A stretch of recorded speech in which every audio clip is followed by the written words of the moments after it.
Dober večer, spoštovano občinstvo. Dobrodošlico na tem mestu izrekam spoštovanim gostom. Z nami sta Erik Valenčič in Miha Šalehar. Dober večer.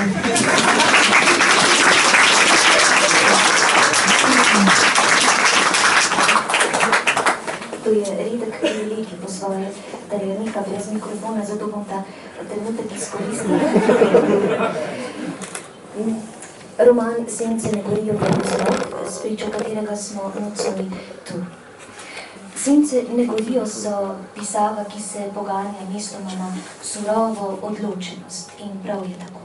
Zavedajoč se, da je strah oče številčne družine, da spočinja sovraštvo in da je eno od gonil sistema, ki smo mu nekoč dejali kapitalizem, dviguje pogled in strmi v ničevost dobe, ki je mrtva doba.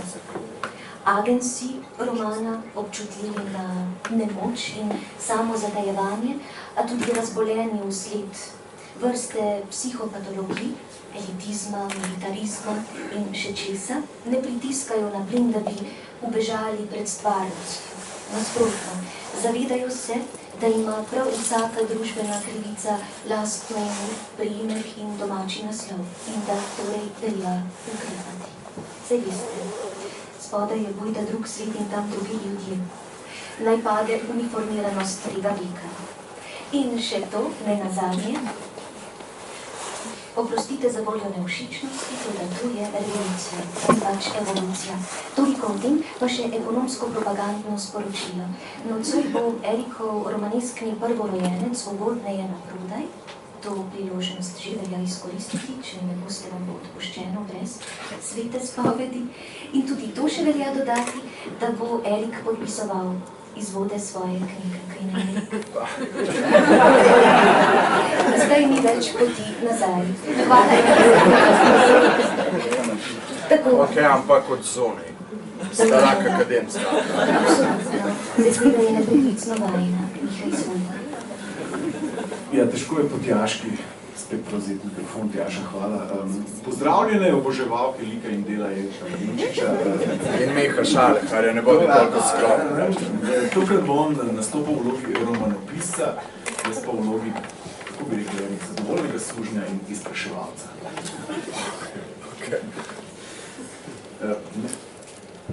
Tjaša bi to boljš naredila. Zdaj, predstavljaj si ti situacijo.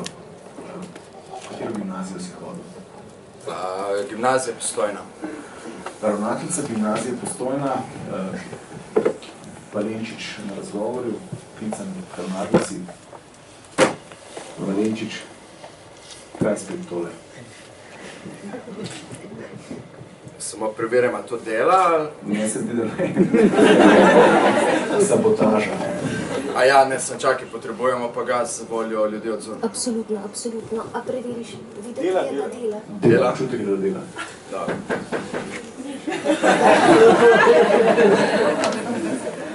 Še enkrat. Ok, kak bi jaz razložil, komu ravnateljici, razredniče? Ravnateljici. Ravnateljici. Razložil bi kot pač, ok, to je naveličanost mojega prisostvovanja na tej vaši šoli, ne sprejemam vaše indoktrinacije, v kam ste me umestili in to je pač kritika te vaše šole, tako bi to razložil.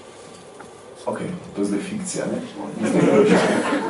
Zakaj si kar naenkrat od faktov pobegnil k fikciji?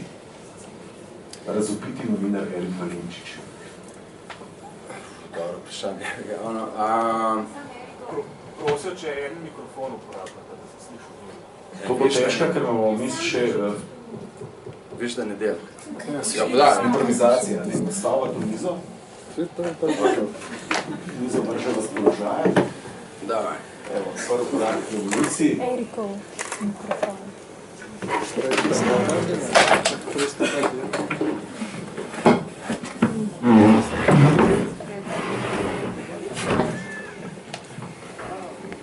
A je vse to v redu? Zdaj čak, to bom preveril. Čau, Klementina, je v redu za to? Ne. Iz Paloma reklame. Unto drug mikrofon. Nič usta ga dejno. A je vse v redu? Vse v redu? Ne, gledaj, potrjujejo, da je. Jaz nemam pojma, ampak bere. Zamenjam. A je vse v redu? Vse v redu. Ne. Da, to vkruži. Čak, se to je veliko bolj zabavno, kot je moteče. Sam da razrešimo to stvar. Da je moj v redu. Malo čisto jedan. A Eriko pa ni v redu. Kaj pa če z vama vse je v redu, pa da zvoči? Svoj, da je moj v redu, Eriko pa ni v redu. Kdo je tonski mojster? Ne bomo ga imenovali, ker je trenutek neobuden za. Kaj pa če se tisti stisnejo še noter? Jaša ni dosti testirala. A tako? To je predlog. Deluje. Predlog ni slab, ampak... Ok. Jaz sem pozabil, kje je medla sva, še to je smešno. Kje sva bila, prosti? Zakaj si pobegnil v fikcijo? A viš, to je bila dobro, mislim... Aha, ok. Prvo kot prvo, ukvarjam se... Ajde, resno primamo to stvar. Ukvarjam se z ekstremizmi v različnih družbah. Ker če imaš ti neke ekstremizme v družbah, to pomeni, da je v teh družbah nekaj fundamentalno narobe. Ergo je treba raziskovati vzroke različnih ekstremizmov. Verske sem obdelal na Bližnjem vzhodu, desni ekstremizem sem obdelal v koaliciji sovraštva za nacionalno televizijo, to je bila oddaja lansko leto predvajana. In eden od programskih svetnikov z RTV-a, ne da ga nočem imenovati, ne vem kdo je prišel do mene in je rekel, dobro, daj se pa kaj ukvarjal z levičarskim ekstremizmom.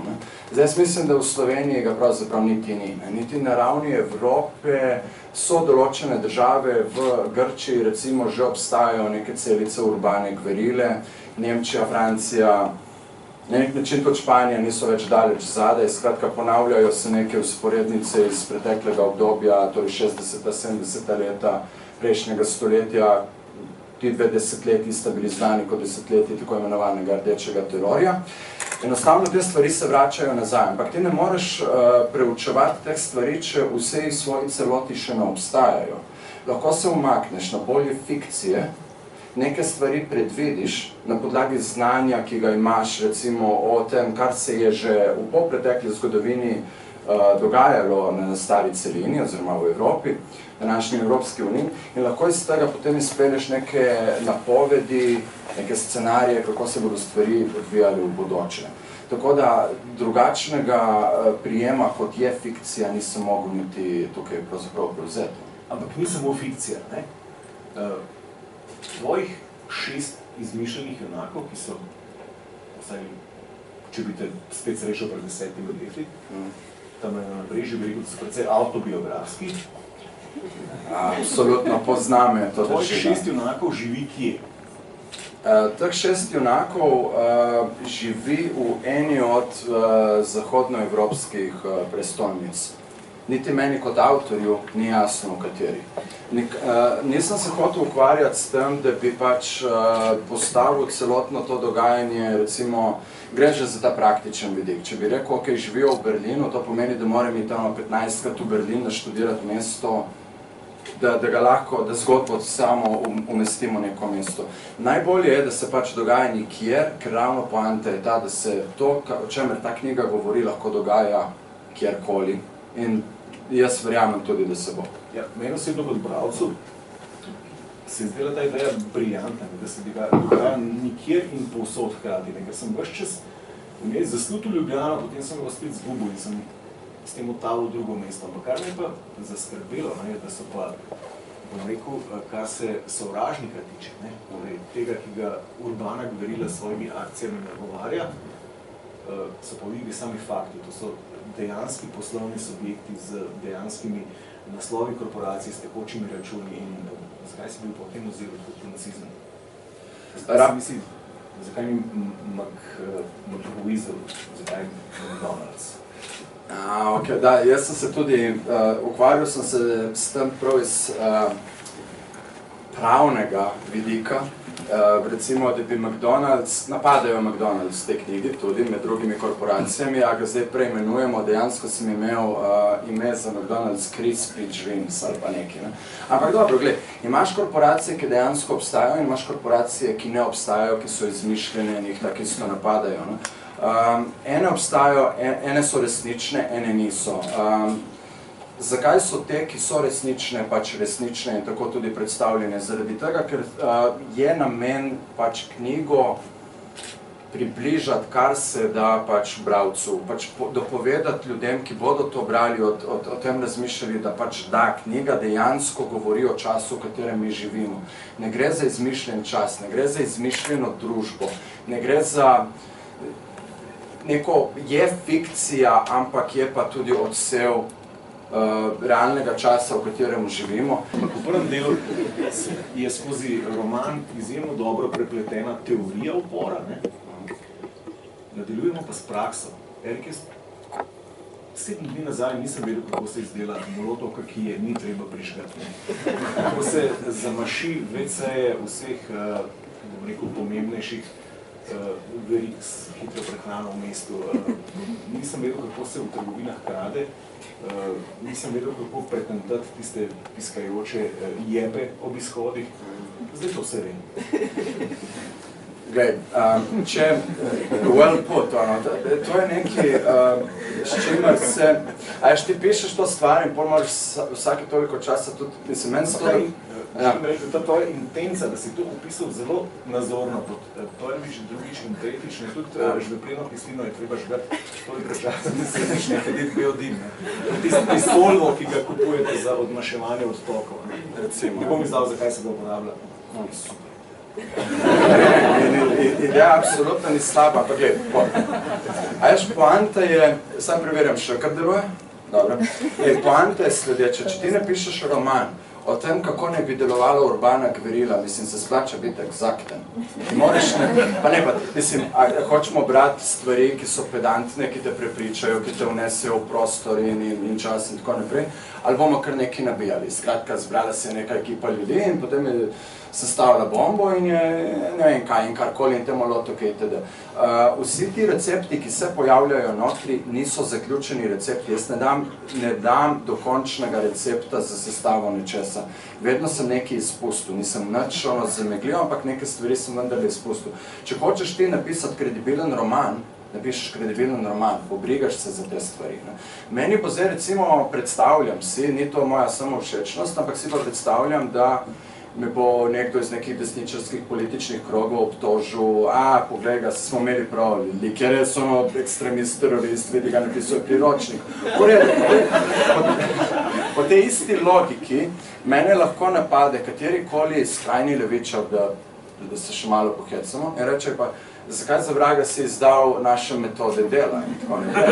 Mislim, hočem reči eno stvar, kdorkoli hoče karkoli narediti v tej družbi, lahko to naredi, ker odkje pa meni te informacije? Mislite, da sem jaz vse to sam preizkusil? Nisem. Greš na internet eno popoldne in si izučen kemik. Ampak stvar gre širše, gre za neko, je bolj kot priročnik, je pravzaprav knjiga neko verodostojno opozorilo, dejansko ti razlaga, kako bodo te stvari, ki se bodo zgodile zagotovo, kako bodo dejansko delovali, kako bodo potekali, kako bo to izgledalo. Tako zagotovo bi zdaj obdelal še dodatno. Zakaj? Ker, rekel si, skrajni levičar, kako bi ocenil tvoje delo. Če vzameva, da je ta skrajni levičar slučajno še realist, kar se nujno izključuje, taka je narava stvari, pač. To je res. Bi rekel, da je pravzaprav tvoja zgodba, kljub temu, da je tragična, napeta in da se dogaja v nekih zagnavanih časih, da je utopična, ne? Zato bi začel govoriti o tvojih junakih, ne? Kdo so tvoji junaki? Junaki, ki nastopajo, gre za 6 relativno mladih in relativno mladih ljudi, razpon je tam od poznih najstniških let do zgodnjih 30-ih. Gre za ljudi, ki so pač intelektualci, ki se zavedajo teže prostora, v katerem živijo, ki točno vedo, da so Evropani prihodnosti. Oni so mi in mi smo njih, oziroma sem rečel, oni so mi in mi smo oni. Vse, kar veže njih na ta čas, in to je ta čas zdaj, pravzaprav je nekaj, kar doživljam Jaz vsakič, ko se vozim recimo s prevozi domov v Ilirsko Bistrico in mi razlagajo ljudje, kako jih ropajo preko študentskih servisov, določena podjetja in tako naprej. Ko se mi pogovarjamo o tem, da bo pokojnina kot beseda arhaizem, ko mi pridemo v neka ta leta, itd. Skratka, to so res ljudje, to je naša generacija oziroma te generacije, ki smo mi. Drugače so pa, oni so ljudje, ki so na neki točki, samo še to, da dodam, na neki točki so razumeli, to, kar lahko tudi mi razumemo preko spremljanja tudi mainstream medijev, da pač enostavno množične demonstracije kot take ne delujejo. V Grčiji jih imamo že leta in se spremenilo ni nič, razen stvari za ljudi na slabše. In tako naprej. Sindikalni boj je že dan danes sam po sebi, ne bom rekel slaba šala, ampak je neke vrste arhaizem in tako naprej. Skratka, imamo generacijo za generacijo, ki je pač začela, ki je dognala, da živimo v kletki mrtvega časa, iz katerega pač nekega izhoda ni.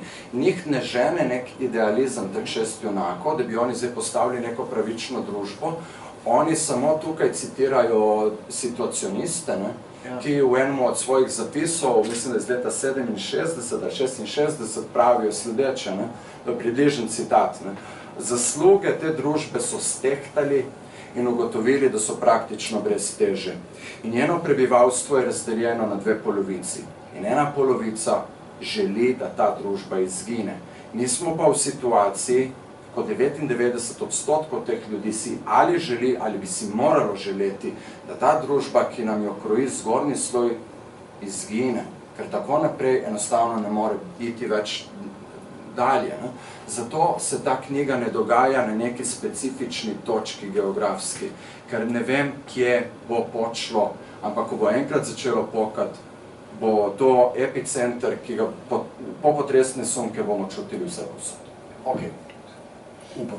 Ampak, spet, kje nastopi ta utopija? Ocena stanja štima, vse štima, naracija štima, ampak zgodba, ti dejansko knjigo noter mobilizira 6 posameznikov, ki so totalno nadrkani situacionistično internacionalo, ki berejo Tiborja, ki razumejo situacijo. Ta moment se mi zdi blago utopičen.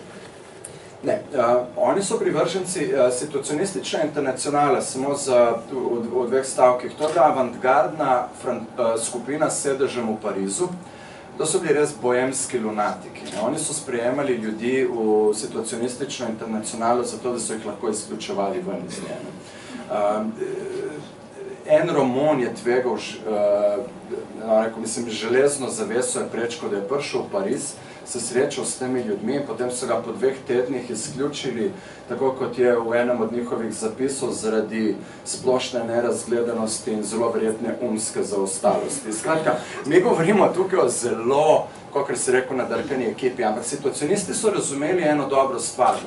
Oni so razumeli, da preko ustvarjanja situacij ti lahko izzoveš sistem, katerega del si, sistem, ki ti vlada, oziroma družbo, ki so jo poimenovali kot družbo spektakla, predvideli so številne stvari, ki jih mi zdaj tukaj tudi doživljamo.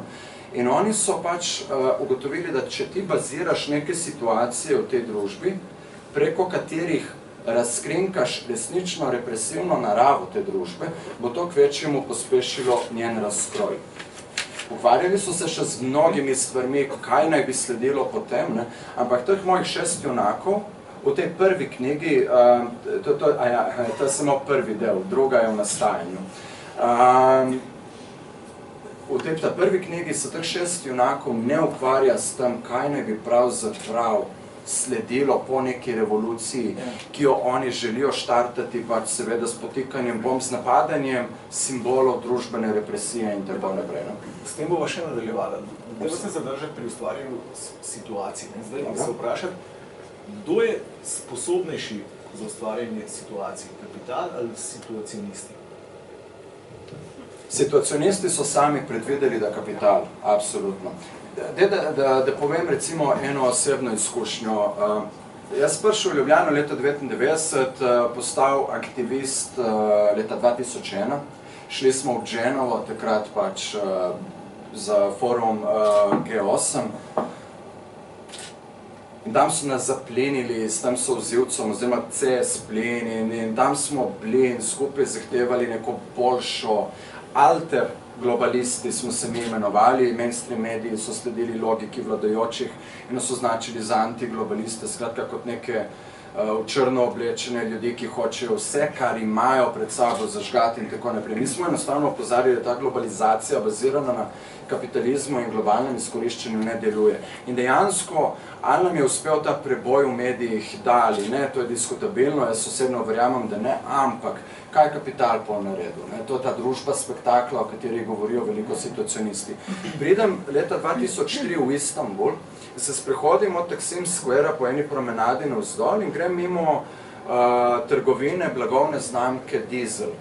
In tam si imel v izložbi razstavljene pač neke razcapane punkerske obleke, medtem ko so bili zraven pač te plakati, kjer si imel ti manekene, res manekene, lušne v teh oblekah, oni v navideznem uličnem boju mečejo neke kamne. Ne molotovk, ne, ta bi mislim, da je bila predaleč za njih, neke kamne in tako pisalo je, pač predstavljate si nekega manekena, nad njim je pisalo Diesel, pod njim je pisalo Rebel. Skratka, to je to. To je to, kar ugotavljajo situacionisti oziroma so. Glej, če te lahko prekinem, ultimativna moč kapitala, da je po vseh teh, bom rekel, uporih različnih pojavnosti, različnih znanj, brendov, če se izrazimo v imenu kapitala, potem kapital izumil hipsterja. Absolutno. In s tem je, bom rekel, cel nek svoj umiril, pacificiral. Hipster je malo eko, malo lev, je za ljubezen in mir in njegovi otroci bodo jedli tofu. Hipster bo pa vozil Volvo ta, kar mislim, da se to tudi ne. Ampak, potem mu je prodal to vsodo zadovoljnega sužnja. Tukaj se mi zdi, da je kapital vedno korak pred situacionisti.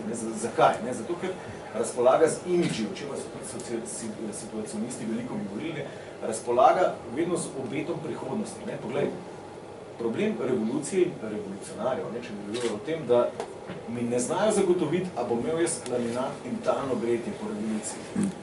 Kapital s tem nima problemov. Jaz se gledam v glas, ki me vabi, ne kolaborira z menoj, pridem stopi v banko, ponujem ti leasing, ampak je vedno v ozadju obet nekega lifestyla.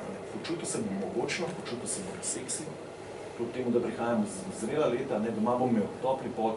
Ponujati odrešitev takoj, recimo, da. To so te reklame, kupite to pivo. Ampak to je handicap tvojih revolucionarjev, ne?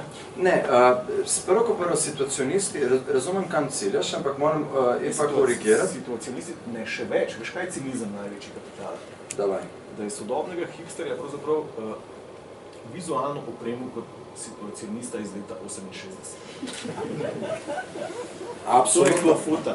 Če recimo so bili situacionisti oziroma takratna gibanja bolj boemsko naravnana, lahko recimo rečemo pač, da ne da hipsteri, zato ker bi bili toliko razgledani, tudi vedeli, kaj so boemi, to posnemajo, ampak zato, ker se jim to meče kot smisel življenja. Da, ok, ampak dve stvari.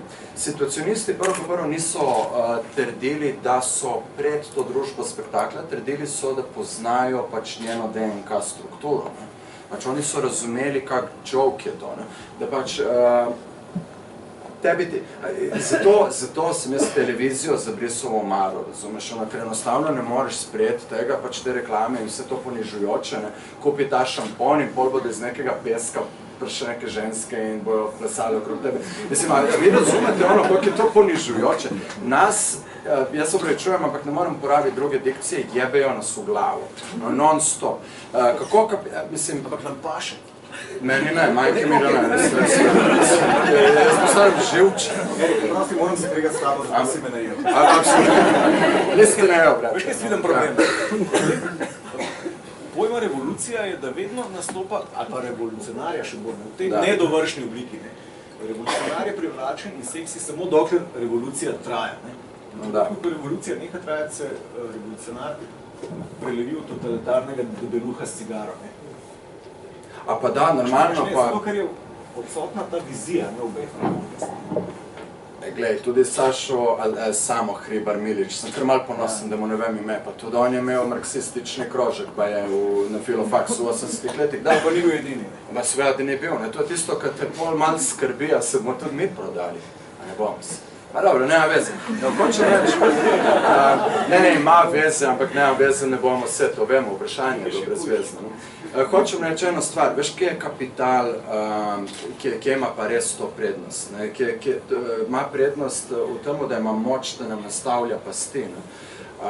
Ravno tako kot družba spektakla, razumeš, če se sam še za trenutek navežem na tisti plakat iz Istanbula, ne potrebuje nujno oblakov solzivca, megla solzivca, ne potrebuje nujno policijskih kordonov. Prevzela bo imidž tistih, ki jo napadajo, in s tem bo razglasila svoj primat nad živim in neživim svetom. To dejansko citiram zdaj tukaj situacioniste.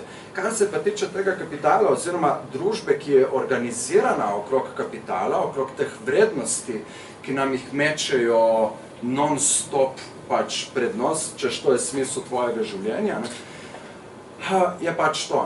Ti moraš biti čim boljši potrošnik, ampak čim bolj cenena delovna sila. To dvoje se nekako izključuje, ker če mi delamo za vedno manj in manj denarja in smo vedno bolj negotovi v to, a si lahko nekaj privoščimo, ne? In to so konkretne stvari. Meni je crknil laptop in si ne morem novega trenutno kupiti. To so zelo konkretne stvari, ne? In vsakdo pri sebi lahko ve za svoje primere in tako naprej, ne? Skratka, če izhajamo iz tega, ne? Ok, moramo biti čim boljši potrošniki, ampak istočasno čim bolj cenena delovna sila in pol ti pride ta past. Pol ti rečejo, pa dobro, pa se vzami avto na leasing, ali se malo zakreditiraj, pa si kupi to stanovanje, ampak kje je tle past? Ti boš to sprejel, imel boš to odrešenje, imel boš to umetno dozo veselja za nekaj časa, boš dobil svoj avto, boš dobil svoj neko kocko v nekem bloku in boš tam živel in razglasil svoj mir, ampak hkrati boš nič drugega kot niti nezadovoljen, sužen, ampak ponižen v tem sistemu, ko enostavno ne boš mogel iti proti svojem delodajalcu, proti temu, da si izkoriščen, ker boš enostavno vedel, da moraš odplačevati ta kredit in tako naprej. In to so realne stvari. Tako te dobijo na dolgi rok. To je to izčrpavanje. Ja, ampak kdo ponuja alternativo? Veš, tvoji junaki, ne, občudujem jih, jaz sem si kar naenkrat proti koncu romana zaželel, da bi bil vsaj 10 let mlajši, da ne bi bil že užival tega statusa zadovoljnega službenca. Zdaj, veš, ta alternativa monačka, zdaj, kako premagati nekoga, ki ves čas ponuja v zameno za zvestobo nek obet svetle prihodnosti. Veš, tvoji junaki so falirani študentje, nekdo je iz geta, ena je spreobrnjenka iz bogate odvetniške družine, in tako dalje, ampak se mi zdi, da uživajo v tem statusu, bom rekel, ne večnih študentov, ampak večnih revolucionarjev. Veš, mi te slutnje, kaj bo pa potem? Kaj bo potem, ko se ta revolucija dobro razpeti? Vse to je to, ne? Mislim, odrešitev nam lahko ponuja kdorkoli in odrešitev je ogromno. Mislim, glej, zdaj čas Božiča, čakaj, boš videl vse te pridege, ki bojo sledile. Skratka, od religije do televizijskih reklam, jaz med tema dvema ne ločem nekaj dosti razlike, in tako naprej, vedno nekdo in razno raznih ideoloških zaslepljencev, vsi po vrsti so anemični, za moje pojme, vse te ideologije. Odrešitev je veliko, ampak ti junaki, so vsaj v tem ta prvem delu, bomo videli, kaj bo drugi roman še prevlekel na dan, ker to tudi meni še ni jasno, ampak enostavno oni ne ciljajo na to, mi bomo zdaj gradili družbo, mi bomo zdaj zrušili vse. Situacionisti so rekli, da ne bojimo se ruševin. Ok, izjemno dobra, všečna stvar, lepo zveni, pove nasprotnikom, resno mislim. Oni se s tem ne ukvarjajo, kar njih žene je absolutna jeza in odpor nad družbo, v kateri živijo, oziroma družbo, v kateri mi živimo. To, kar oni napadajo, so recimo, oni se spravijo na nepremičnine zelo bogatih ljudi, ki so si te nepremičnine lahko privoščili zaradi tega, ker so na tisoče in tisoče delavcev poslali jokajoče iz bankrotiranih tovarn pred kamere in potem v pozabo nekam pač. Ne. Njih žene popolna jeza, ker to je to, veš, mislim, tebe lahko označijo, recimo, če imaš ti neke take pomisleke, da pač ta družba enostavno tako ne deluje, ne, te lahko označijo za ekstremista, jelo te ono napisal s priročnikom, kako se te stvari delajo. V redu, prav, ekstremist. Lahko rečemo na sam to, pač živimo v ekstremnih časih in jaz sem jako prilagodljiv človek. Mislim, časi so tisti, ki ti definirajo družbo. Glej spet, kako te kapital prehiteva. Ok, zdaj bom jaz zaplul v vode zarote.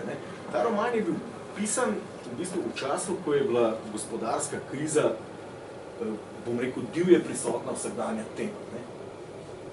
Tudi. Ja, tudi. Ja. Kar se mu vidi. Ne? Recimo, gospodarska kriza je imela zelo, bom rekel, jasno uperjen prst proti temu, kdo je kriv. Takrat se je govorilo o korporacijah, govorilo se je o globalizaciji, govorilo se je o multinacionalkah, govorilo se je o bankirjih, govorilo se je o centralnih bankah in govorilo se je o servilnih vladah in seveda o krovnih organizacijah, ki te vlade združujejo in podobno. In v bistvu ta diskurs okrog gospodarske krize je pravzaprav legitimiral levi ekstremizem. Mislim, legitimiral, dal mu je nek prostor. Dal mu je nek prostor, dal mu je nek zakon in tudi dal mu je neko upravičenost. In spet, pogledaj, ta roman je šel, ampak v tem trenutku je globalna zgodba zamenjala svoj obraz. Kriza se je tam naenkrat čudežno končala, neki gospodarski kazalci kažejo, da je kao bolje, seveda jedra in vzroki še vedno ostajajo tam, kjer so, samo poročila so se zamenjala. Zdaj je v fokusu naprimer ISIS in begunska kriza, kar pa spet daje polet desnim ekstremistom in desnemu ekstremizmu. In na koncu bo spet vse zreducirano na levi in desni ekstrem, pogled, mi institucionalci v centru imamo prav. Viš, to je to, kar ne bo delovalo, na dolgi rok ne bo delovalo, pa tudi to, mislim, ok, v redu, vedno nam mečejo neke grožnje pred sebe, to je pa nekaj, kar pač spremljam ne po uvezavi niti s to knjigo, to je en mali del tega mozaika, ampak, ok, zdaj nam pravijo, recimo on tako začel, zdaj nam pravijo, ok, glej, moramo postavljati bodečo žico vse povsod, državo spremeniti neko koncentracijsko taborišče, s to, ker nas ogrožajo begunci, prebežniki, migranti, kakorkoli jih imenujejo. Na ravni Evropske unije to bodečo žico imaš tudi v Bruslju in tako naprej, da imaš neko vojsko, zdaj patruljira po prestolnici, te tako zelo demokratične Evropske unije. Evropske unije, ki je bila zasnovana na temu, da se brišejo meje, najprej za kapital, pa pol še malo za ljudi, ampak v osnovi za kapital. Ma zdaj imaš ti tam te bodeče žice, ampak ste vidite posnetke, in vojsko, ki tam patruljira po ulicah, češ, ajde, gremo mi zdaj ljudem povedati, da je to zdaj varno in tako naprej. Nam poskušajo zagotoviti neko lažno iluzijo varnosti, ker češ da, neka bodeča žica in neki kamuflažno oblečeni vojaki na ulicah Bruslja, Pariza, Londona, kjerkoli, to je to, kar bo pač preprečilo teroristične napade. Kdo verjame v te stvari? Ne da se zmagati ideje s takimi zadevami in to, kar dela ISIS, je neka raven ideje. Jaz hočem neko drugo stvar tle poudariti in tukaj bi pa štartal, ker če govorimo o teh stvareh, je pa vendarle dobro se recimo opreti na poročila kakšne take kredibilne spet institucije, kot je mednarodna organizacija Oxfam, ki je v januarskem poročilu, svetujem to branje, opozorila na sledeče, da če se bodo globalni trendi nadaljevali, kot se nadaljujejo, bo naslednje leto, torej leto 2016, privedlo do nečesa, kar nikoli v zgodovini človeštva nikjer še nikoli ni obstajalo, namreč, da bo tako velik razkorak med najbogatejšimi in vsemi ostalimi. Skratka, 1%, najvišji odstotek prebivalstva, bo imel v svojih rokah polovico svetovnega bogatstva. Povedano drugače, 1% bo imel v svojih rokah toliko kot 99% vsega preostalega človeštva, pa tudi v Evropski uniji. Zdaj pa postavljam vprašanje, ki je retorično in naj služi za nadaljevanje debate. A ti misliš, da ti ljudje, ki sprejemajo vse te odločitve in pumpajo orožarsko industrijo z nakupovanjem raznih militarističnih stvari, ki jih uvajajo počasi v našo družbo, da se res militariziramo, a ti misliš, da se ti ljudje, ki so na vrhu, bojijo islamizacije, da se bojijo ISIS-a, ne, bojijo se nas, ker vedo, kar prihaja. Ker vedo, da pač svet, kakršen je in v to smer, katero gre, je absolutno in popolnoma nestanoviten in se ne more obdržati. Zgornji razred se ne bo mogel obdržati, razen če ne bodo najprej ti malo ukinijo Schengen, ti rečejo mini Schengen, pa malo bodeče žice tam, pa tako naprej.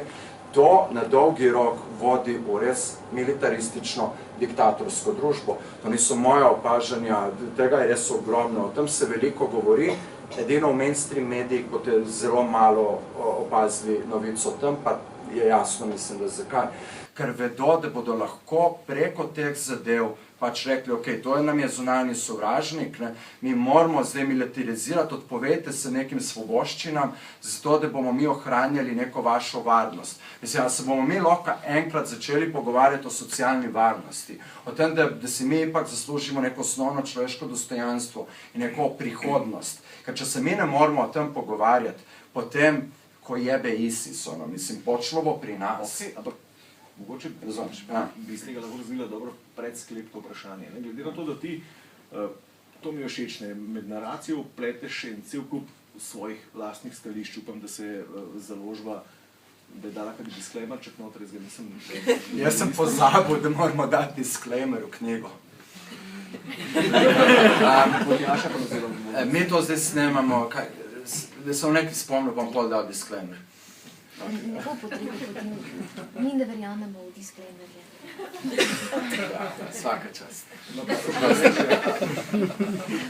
A lahko urbana gverila premaga, oziroma še prej, to bo sklepno vprašanje.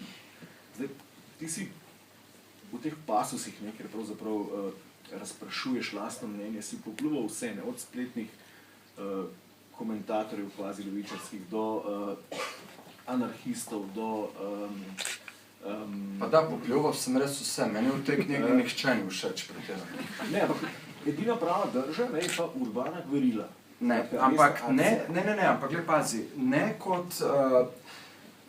Jaz ne razumem, to je tisto, kar sem nedovolj jasno povedal na samem začetku. Jaz ne trdim, da je urbana gverila pravilen odgovor, smerokaz, k nečemu boljšemu.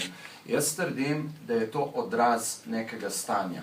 To je tisto, ko sem rekel, da zato preučujem pač ekstremizme v različnih družbah. Simulacija nečesa, kar sledi. Absolutno, absolutno. Urbana gverila, oziroma ta tako imenovani rdeči teror, ki ga je ta družba že doživela in v Evropi smo obsedeni s ponavljanjem lastnih napak, oziroma se napak, recimo rekel, iz preteklih izkušenj se ta kontinent ne nauči nič. Kvečemu svoje napake izvozi v tako imenovani nerazviti svet in tako naprej. Ampak je pa poanta ta, da urbana gverila, za katero jaz pa ne... Se ne more nihče tukaj držati, ne mikrofona, dveh mikrofonov v rokah pa trditi, da je Nostradamus. Mislim, čakajte malo, pa se valjda vidimo, kaj se dogaja. To, o čemer jaz pišem, se dogaja že na nek način v Grčiji. Ne slišimo veliko o tem, ampak lahko si pogledate, dejansko se res neke stvari že dogajajo. Jaz trdim, da je v času, v katerem živimo, urbana gverila ne pot k neki naprednejši, k neki boljši, k neki stanovitejši družbi, organiziranosti ali karkoli, to bo poglabljalo probleme. To je meni popolnoma jasno. Ampak mi je pa hkrati popolnoma jasno, da do tega more priti zaradi tega, ker, pa ne da to zagovarjam nujno, ampak zaradi tega, ker enostavno drugih poti ni. In to, če se je to dogajalo po pretekli zgodovini in v pretekli zgodovini, se bo dogajalo tudi zdaj. Če greva k drugem delu in poveva v tem delu, samo to upam, da ne izdava preveč, da žrtev v tem delu še ni, ne? Da. V drugem delu žrtve so. V drugem delu žrtve so, ampak se ne začnejo na strani kapitalistov.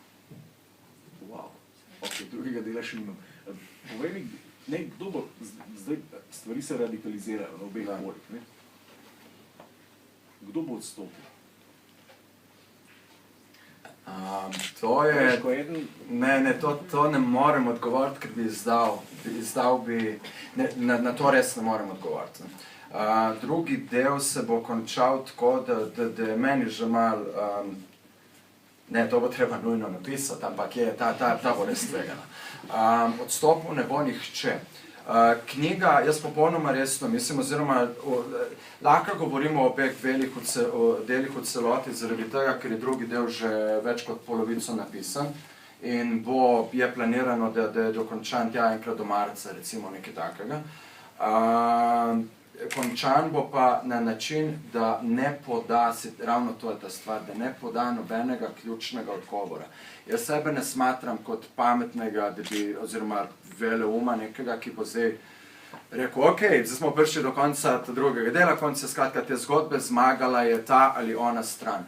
Končalo se bo tako, kot se je začelo. Pač kot neko opozorilo, kot neko čtivo v razmislek, kot pač, ok, tle smo, ali bo šlo, tle smo kot pač družba, ali bo šla naša pot v tej družbi, ne govorim slovenske, ampak splošne, po smeri scenarija v tej knjigi in v naslednjem delu, ali ne. Ok, potem pa mogoče še en, pa niti ne očitek, ampak se to je družbena realnost. A veš, ti imaš peščico ljudi, ki obvladuje sceno, imaš peščico razmišljujočih stvari na drugi strani, ki se zaveda tega, kaj se dogaja na oni strani. Imaš pa potem to realnost, ki nastopa, bom rekel, z institutom demokratične večine. In ena lepa prigoda je bila zadnje čase po tej begunski krizi, ki si je hitro sledila s tistim dogodkom v Parizu, pa totalni štali, se je odprlo na Facebooku cel kup nekih pobud, ki so želeli državljane aktivirati na tak ali pa na drugačen način. In sem to malo spremljal, podrimo ograje, 400 sledilcev, dajmo to narediti 350 sledilcev. Odstranimo Marjetko Vovk iz resničnostnega šova Slovenija ima talent 7000.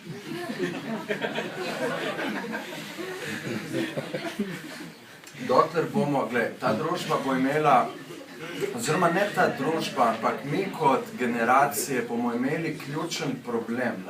Mi kot generacije, mlajše generacije ali pa relativno mlajše generacije, bomo imeli ključen problem, ko recimo po več ljudi stalo, so zdaj odprli neko Apple trgovino v BTC-u, neka scena je bila skratka in je bila izjemno dolga vrsta ljudi, ki so prišli tja po svoj 25% popust, ne vem kaj. Dokler bo več ljudi stalo v teh vrstah, dokler bo več ljudi gledalo resničnostne šove, kolikor jih bo prihajalo dejansko na neke demonstracije za solidarnost, za neko boljše življenje za nas, za nas in naše zanamce, potem imamo ključen problem, da se strinjam. Ok, pa če gremo na referendum in ljudi vprašamo, kaj je to resničnost? Ja, se to je pa to je ta glavna teza, to je glavna teza situacionistov oziroma družbe spektakla. Tisto, kar je nekoč bilo neposredno doživeto, se je oddalilo v predstavo. Skratka, plakat v dizel trgovini, pač uprite se, neki resničnostni šovi, jaz ne vem, jaz nimam nobenega, s katerim bi se lahko o tem pogovarjal, kako lahko gledaš resničnostne šove, skratka, ti si na kauču in gledaš neke budale, ki se prepirajo, bodi vsaj toliko faca, pojdi ven, pa najdi šank, če nič drugega, se tam prepirajo, ampak živi to. Zdaj to ne razumem, ampak to je del tega. To so te male doze umetnega veselja, to je to, kar dejansko v knjigi tudi pišemo tam, da skratka, te male doze umetnega veselja, ki polnijo praznino v ljudeh, ki bi jo morala zapolniti jeza. Ker če niste jezni nad stvarmi, ki se dogajajo v tej družbi, pol ni narobe z družbo nekaj, ampak z vami. Mi je žal, ampak meni se zdi, da je tako. Ne, sem prepričan, da je tako. Jeza ni dobra. Ne, mislim, jeza je naraven odziv na pač nekaj, kar se ti zgodi, kar ti percepiraš kot krivično. Naraven, ampak ni dober. Jaz ne pravim, da se jeza mora materializirati v molotovkah, ne govorim tega. Ampak jeza se lahko materializira oziroma pride na dan v različnih oblikah. Že to, meni je bila, veš kaj meni jeza, zdaj ne vem, s kom se pogovarjam, veš kaj meni jeza, recimo, to, da sem zagrabil s punco, sem to naredila, zagrabila smo televizijo in jo dala v omaro. 2 leti nazaj in ponosen sem na to, da niti ne vem, v katero omaro, veš me briga, tam je, to je jeza, ok, to je jeza lahko. Jeza ne pomeni, da je treba iti na barikade, ne vem, nekoga ubiti, potakniti bombo. Jeza sam pomeni neko zavedanje, da pač ne sprejmeš gnojnice, ki nam jo zlivajo na glavo. Vsak dan. Jaz bom povedal, zakaj ne verjamem v te množične demonstracije, pa v nasilje na množičnih demonstracijah. Glede na to, da sem sodeloval tudi v nasilnih množičnih demonstracijah leta nazaj. No? Ti si tam, tebi dogaja, brate, to je res, to je okej, mislim. Ne, ampak to so res to so dobre stvari, odrasteš zelo hitro, ne skapiraš, razumeš, kaj je državni terorizem, zelo hitro to razumeš. V Genovi jaz vem, da mi nismo začeli sranja. Jaz vem, da ga nismo mi začeli. Ko smo prišli iz Genove, to je zdaj zgodovinsko dejstvo, anarhisti, aktivisti so začeli sranje v Genovi. Jaz sem bil tam in vem, da ga nismo. Vem, kaj je državni terorizem. Vem, kaj so nam delali. Ampak ne govorim niti o tem. Ti priješ pol domov in ti gledaš to preko televizije, gledaš te posnetke in potem ti predstavljaš, ti iz tega prvega zgornjega odstotka ljudi, razumeš ono. Ko oni gledajo to, pa kaj njim lepšega, vidi, oni so kao proti nam, serejo, neki ono, gled kakih zdaj tle tepejo, zalivajo s solzivcem in tako naprej. To ni zame nujno odgovor. Jaz mislim, da se bodo morale stvari radikalizirati v neke druge tokove. Se spomniš, ko sem bil enkrat gost pri tebi v oddaji, na Trojki, na Nacionalki, na TV3, ne TV3, ampak ta nacionalni program. Bili smo, jaz, Tanja Starič, ne, pa Boštjan Turko, to je bilo, ja, to je bila ona scena. Zemljski lobby. Ma, brate, ja, do konca. Ne, ampak tvoje zadnje vprašanje takrat je bilo, Miha, to bukvalno zdaj sem se to spomnil, resno, če naj bi te že prej ne prijači to omenil. Tvoje zadnje vprašanje je bilo pač, mislim, ni bilo klišejsko, koliko manj se to povzem, ampak je bilo v kontekstu, ne, pač naše sklepne misli, ne, kaj zdaj mi pač pravzaprav si mislimo, pogovarjali smo se o tej družbi, na danes to je bilo 2012, 2011, nekaj takega, ne. In jaz sem takrat rekel eno stvar, da, glej, mi se lahko pogovarjamo pač o tej krizi, kak nas politiki obravnavajo, kak nas gospodarstveniki obravnavajo, nas kot ljudstvo, kot potrošniki, kot delavce, dninarje na teh pogodbah za določen čas in tako naprej. In da moje mnenje je, da se pač enostavno stvari ne bodo mogle spremeniti na boljše. Ne, da se ne bojo, ampak niti ne bodo se mogle spremeniti na boljše, razen če se nas ti ljudje, ki nas toliko jebejo v glavo, se opravičujem, ampak če se nas ne bodo začeli bati. To je edina stvar, ki je v zgodovini kadarkoli, karkoli spremenila. Radikalizirajmo se. Da gremo se, ni drugi. Mislim pa se ni zato, ker bi mi to hoteli, ampak če smo potisnjeni v to, kaj ćemo. Sam, mogoče, moj zaključni stavk bi bil, gled, situacionisti so rekli eno ful dobro stvar. Veš kaj meni na živcu, bom malo razširil, ne? Ker hodim na Bližnji vzhod in odhajam tudi v torek, ne, in grem delati dokumentarni film o kristjanih, tako da, ko bodo težili desničari, da sem levičarski ekstremist, se spomnite, da sem tam doli, ne morem odgovarjati na njihove replike, ker snemam dol film o kristjanih. Slučajno se to tako poklopilo. Ampak hočem reči, ko odhajam jaz dol, srečam tam dol aktiviste, aktivistke, novinarje in tako naprej. V nekaterih najbolj zajebanih državah tega sveta borijo se za osnovne stvari tako kot mi. Neko osnovno človeško dostojanstvo, neko solidarnost. Oni so soočeni s tem, da pač, ko živcirajo preveč nek režim, tako kot v Iranu ali v Afganistanu, ko preveč živcirajo neke regionalne vlade ali pa neke paramilice, kot je v Siriji in Iraku, izginejo skupaj s svojimi družinami, pa še vedno so tam in se borijo, ko ti te ljudi spoznaš. So ljudje zelo različnih let, nekateri imajo družine in tako naprej, ampak so tam in se borijo. In ne samo to, jaz poznam mene na Bližnjem vzhodu, ampak recimo Latinska Amerika, Daljni vzhod in tako naprej. In potem ti priješ nazaj in ti ljudje tukaj razlagajo, kak jim je bedno, ker jih nekdo napada preko Twitterja, ker nekdo ni všečkal nečesa na Facebooku. Pa dobro, čakajte malo, ljudje, se mi zajebavamo. Ne moramo mi se iti teh stvari tako. Ne misli, da se bo revolucija dogajala na Twitterju ali pa Facebooku, pozabite na te stvari. Ne se prepirati s temi nekimi fašisti preko Facebooka, ignorirajte jih. Ker to je njihova logika, pa jo lahko obrnemo proti njim. Ker vem iz teh nekih rosnih aktivističnih let, da najlažje preglasiš nekoga tako, da ga ignoriraš. To so nam delali leta in leta, dokler ni stvar postala preveč moteča.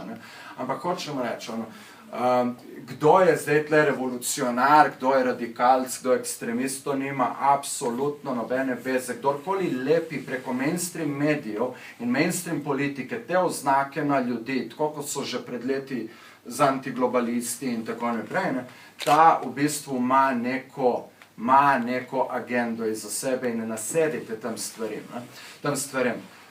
Stvari bodo postale zelo jasne takrat, ko bo počlo. In da zaključim s temi besedami situacionistov, ne, takrat se bo vedlo, kdo so pravi revolucionarji.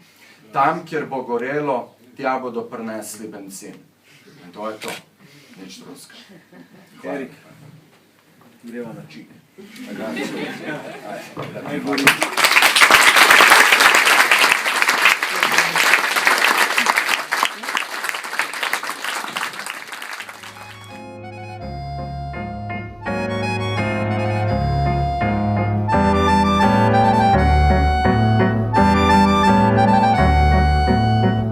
Pogledat si, kako presnito se kadi. Upanja kot kaže ni, vsi bomo na korak ušli. Pridite pogledat si, saj tega vsak dan videt ni. Folk hoče da se vali, v Ljubljani parlament